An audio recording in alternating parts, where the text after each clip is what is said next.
Hey y'all, so I want to share something with you because it's been weighing on my heart. A couple of months ago, I took some young ladies out to breakfast, and I did it because I had been counseling the mother for some years now, and the oldest daughter ended up getting committed to a mental health facility. She had a psychotic episode.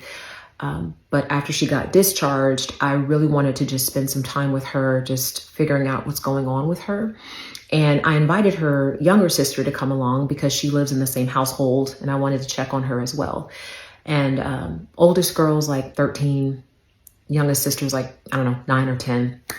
And so we're sitting there across breakfast, and after just kind of shooting the breeze for a little while, the oldest starts to just open up about what was going on with her. And she shared how she had been experiencing physical and verbal abuse from her grandmother. She shared that she had been experiencing sexual abuse from different male family members. And, I listened to her, and of course my heart broke for her. But as she was telling the story, her youngest sister, her 9 or 10-year-old sister, like cut her off and basically said, "Don't be talking about them like that. You wouldn't even be here if it wasn't for them." And she like literally starts to berate her older sister.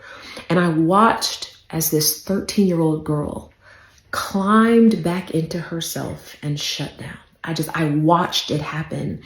And of course I shared with them, I was like, look, under no circumstances should we ever be excusing abuse. I don't care how much DNA you share with somebody. Abuse is not right. And so I kind of counseled them through that. And then of course was able to connect their family with some resources. But it reminded me of my own personal experience. As I talked about issues I would have with my mom, people would be so quick to shut me down. You only get one mom, you shouldn't cut off communication with her. And it also reminds me of so many times I would see on the internet when people would share their stories of abuse, how people would go in on them. How dare you cut your parents off? I can't believe you would do that, without even considering the fact that it takes so much for a child to cut off a parent. Like, that's not normal. That is not normal.